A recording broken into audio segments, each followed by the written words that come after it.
Okay, we are live. Thanks. Hi, everyone. Welcome to the tonight's FEDSA meetup. Thanks very much for joining us. Myself in the studio with Alicia, who's our speaker for tonight. I'll do a little bit more of an introduction on her later. I just want to take you through our usual thanks and so on, as we always do. So we just want to thank our sponsors.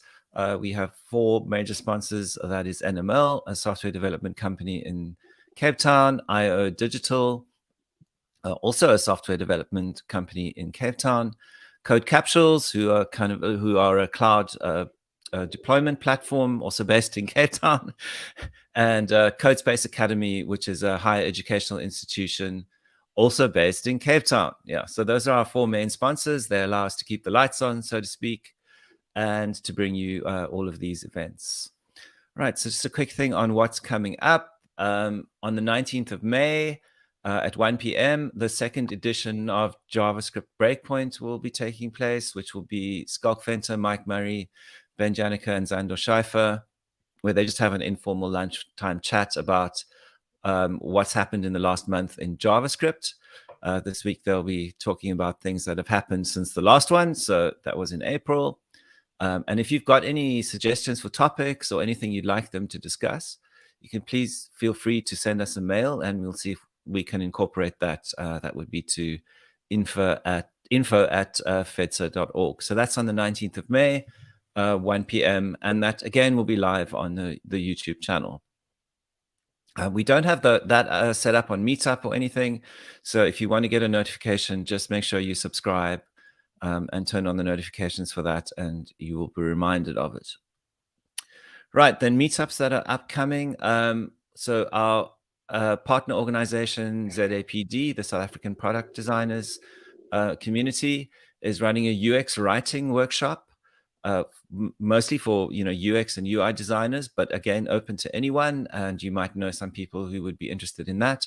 We actually have a UX writer from Sketch who will be running that. And you can find, again, all those details on the ZAPD meetup group. And then we'll be running another FEDSA workshop in June on the 24th. No, sorry, no, I've got the dates wrong there.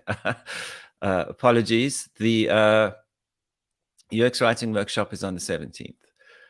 No, the 19th. Sorry, it's on the 19th. I'm losing myself here. And then the CSS workshop will be on the 24th of June, and that'll be on modern CSS, and we'll be looking at all the things that are currently available to us in modern CSS, like container queries, layers, nesting, new pseudo elements, and so on. So sign up for that if that's something that you are interested in. Okay, then on to tonight's talk. And today we have Alicia de Wet, who's giving a talk for us. This is not her first time at FEDSA, so thanks again for joining us for this talk, which is an introduction to Pinia. Am I pronouncing that correctly? I'm not sure. I think so. Okay.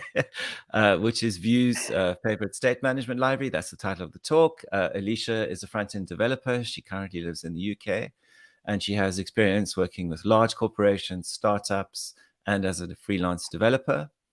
She enjoys being challenged and learning new skills. And when she's not writing code, she might be drinking a glass of wine or going for a run, preferably not at the same time. Yeah.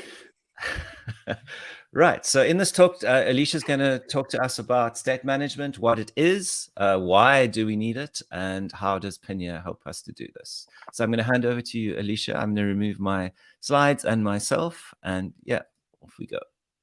Thanks again. Thanks, Justin. So like Justin said, my name is Alicia. I'm in the UK at the moment, living in a little village just outside of Oxford. We're moving into summer now, so weather's getting a little better, but I still think that you guys have higher temperatures at the moment, like daytime temperatures, than we do. But yeah, sun's shining still, which is great. So yes, I'm a front-end developer, and I'm currently working for a company, a UK-based company called Feed It Back. And thank you for listening, and I hope that you will learn something interesting and useful from me today. So what we'll be covering in today's session, I'll start off by looking at state management and try to shed some light on what it is and why it's a good idea or not to use this in your project.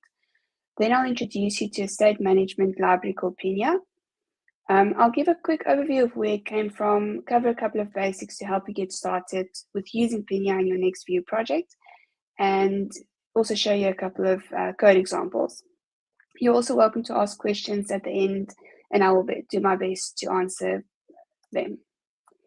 So before we talk about state management, I think it's important to understand what we mean by the word state. So in an application, the state is a single source of truth that contains user context and any other information that should be globally available. So as you know, in an application, some of the things you see on the screen never changes, but other things have to change based on certain situations or user actions. So for example, if we take a look at this landing page, when a user is not logged in, the button, we want to show them a button that says login on the landing page. And you can see this on the image on the left-hand side. But as soon as the user is logged in, we want to be able to either show them a dashboard or, just kind of, so we want to show them a dashboard, a home button, or maybe a logout button.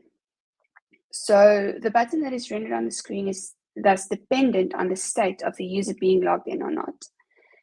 Similarly, if the logged in user wants to update a username, a profile image, or any other personal information, you would want the entire application to instantly have access to the new data without needing to manually update each of the components that makes use of this data. Great, so now that we have a better idea of what state is, the question becomes, how do we manage state across a Vue project full of components? So one way would be to store state locally on each component within a data property or reactive ref.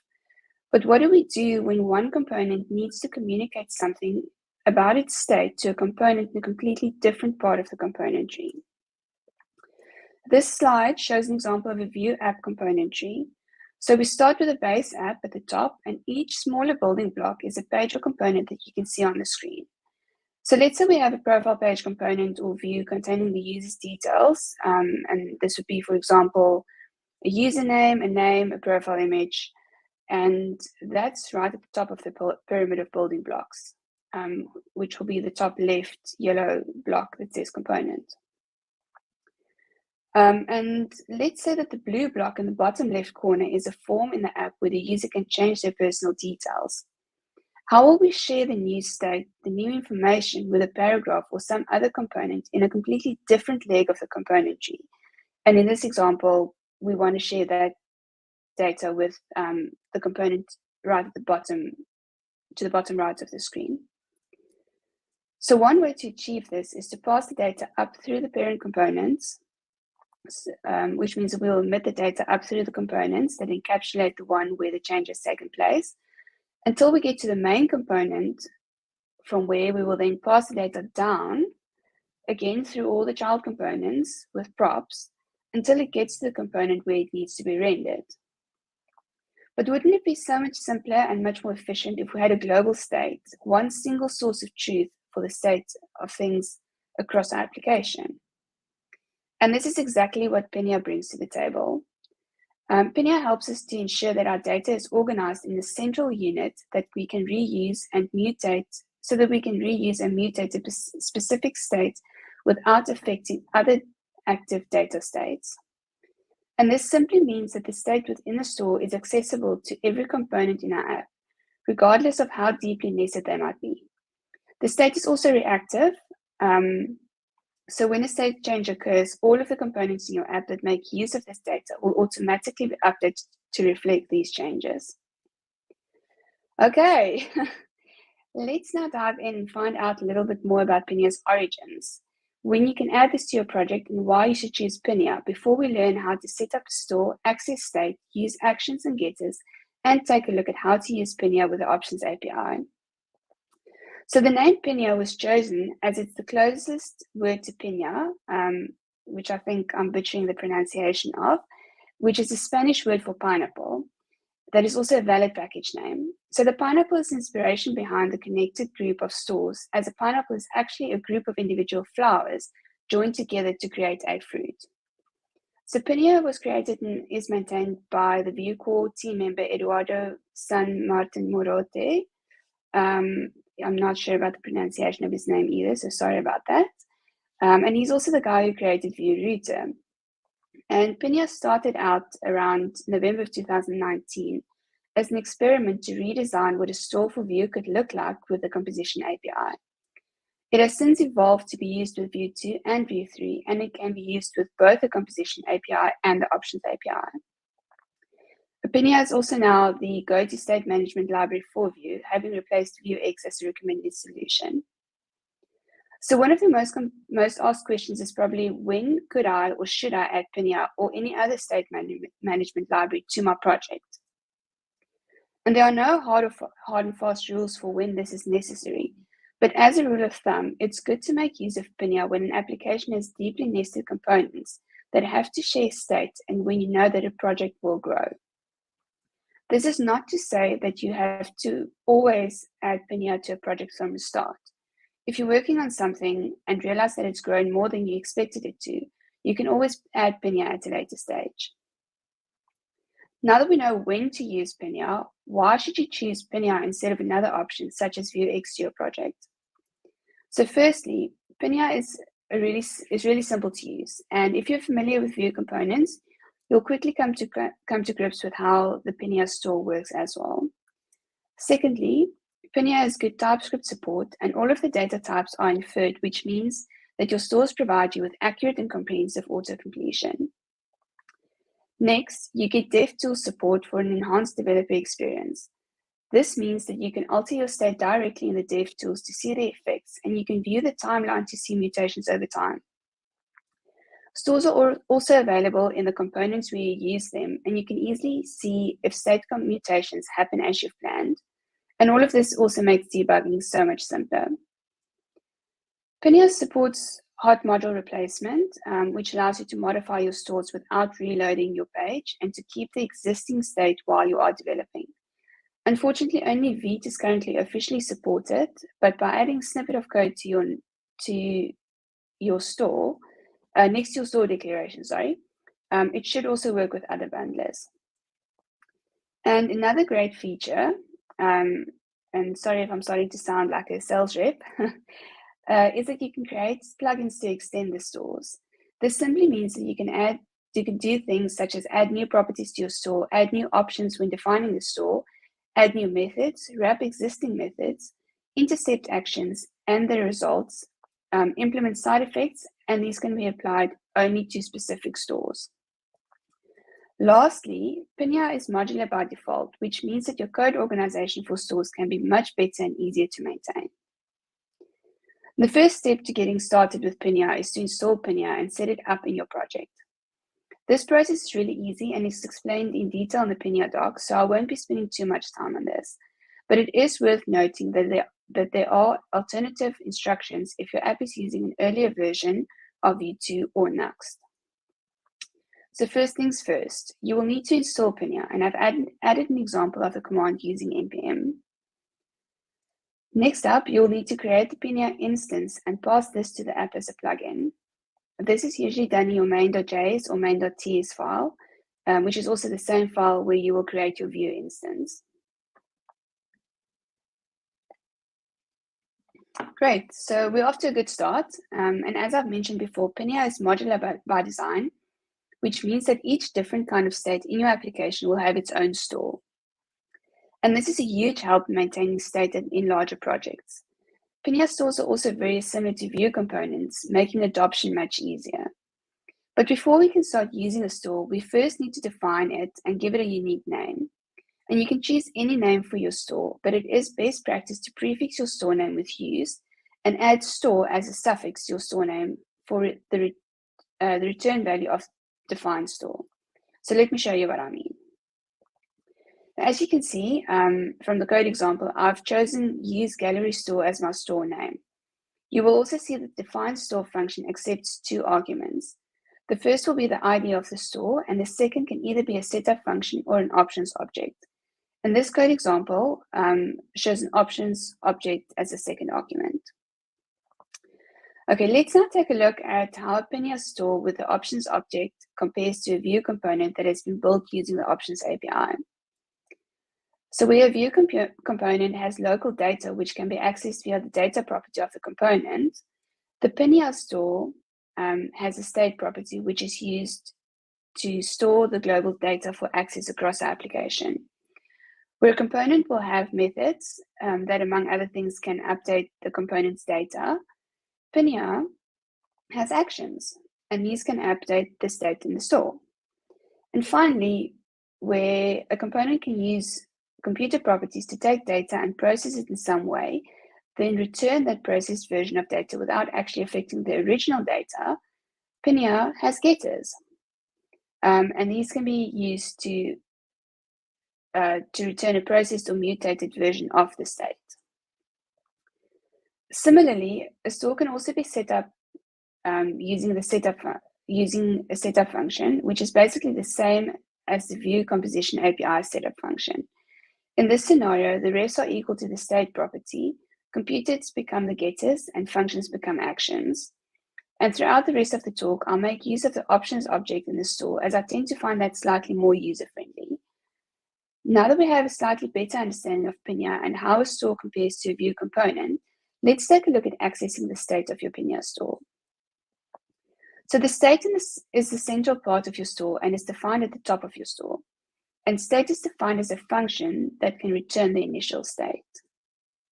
In order for you to use the store in a component, you will need to import and instantiate it. And once your store has been instantiated in your component, you can directly read and write from the state by accessing it through the store instance. To extract your properties from a store into your component, but keep their reactivity, you can make use of the store to refs function. And that will look something like this.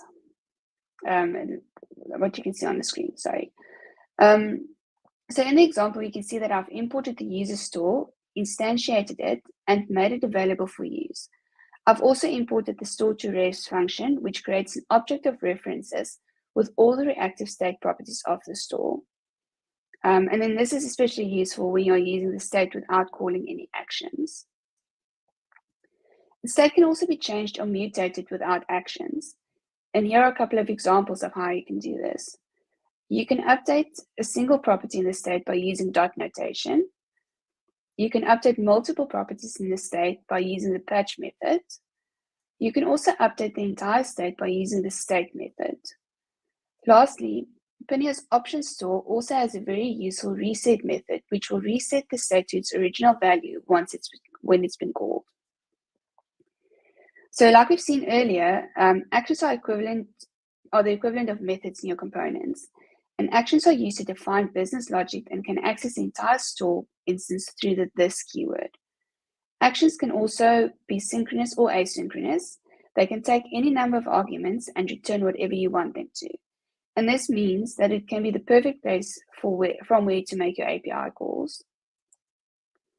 So within components, actions are invoked like any other function or regular method. You can call the action as a method of the store, and you can even do this in your template.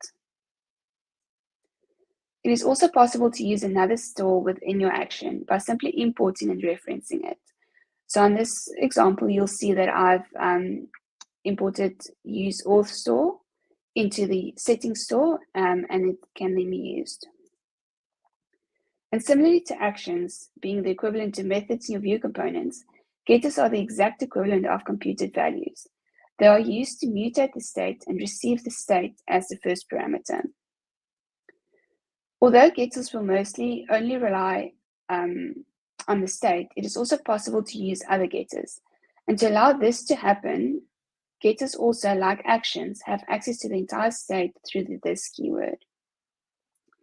And because getters are in fact simply computer properties, it is not possible to pass parameters to them, but you can return a function from the getter that accepts arguments.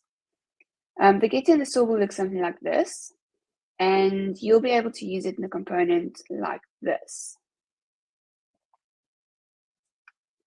So before we wrap up, I thought it would be good to very quickly show you how you could implement Pinia in a component we are using the options API.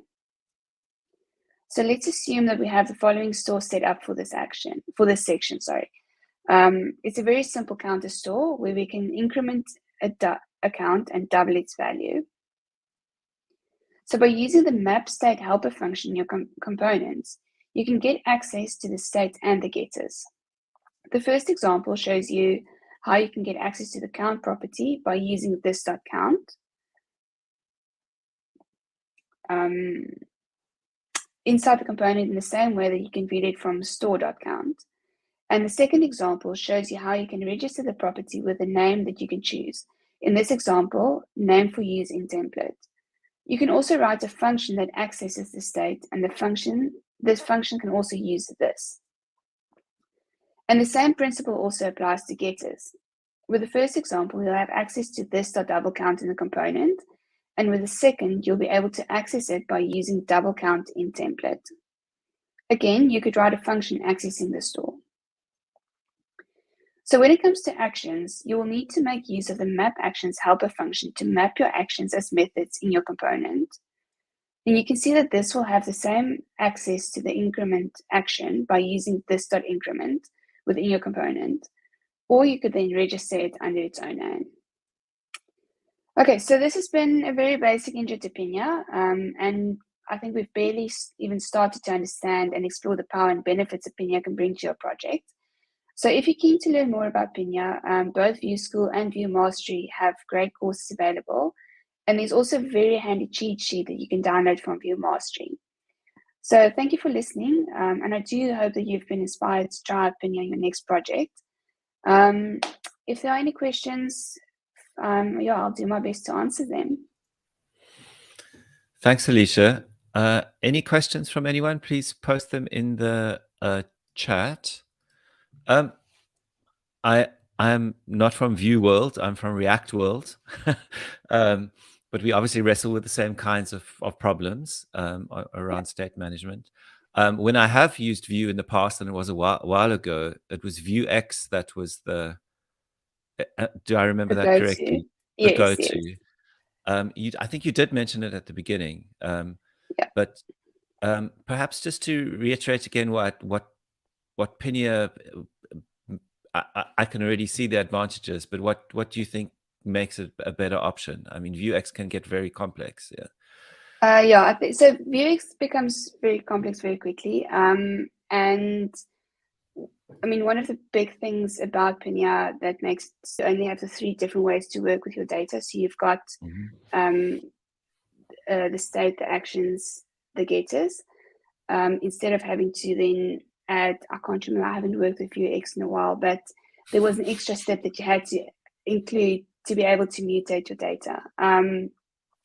And the other thing that makes Pinia really useful is that it is modular by default. So you don't need to create the big store and then try to kind of extract each little thing out of it. You start off by creating stores that can be a couple of lines of code, and that contains the logic for that specific component or that area in your app. And it sits in one place, right? Yes. Yeah. I remember with Vuex, if you wanted to create modules, you had to import them each time into your components, if I'm remembering correctly. It's been a while. I may be misremembering. Yeah, which got like tedious very, very quickly. Yes. Having to do that. So that's a great advantage, yeah. And of course, TypeScript, I mean, I think not everyone, but TypeScript is becoming a part of most people's world these days, I would think. Yeah, no, absolutely. So support for that out of the box. You said it's currently only working with Vite. The hot module replacement is currently only working with Vite. Yes, okay. But there is you can add a little bit of code to actually make it work with other with like Webpack or Parcel or whatever you might prefer. Great. I don't think any questions are coming through. But yeah, doesn't look like thank you. Doesn't look like it. Last chance. No, as usual, thanks everyone for joining, and thanks especially to Alicia for putting together the presentation. These are always a lot of work, so it's much appreciated.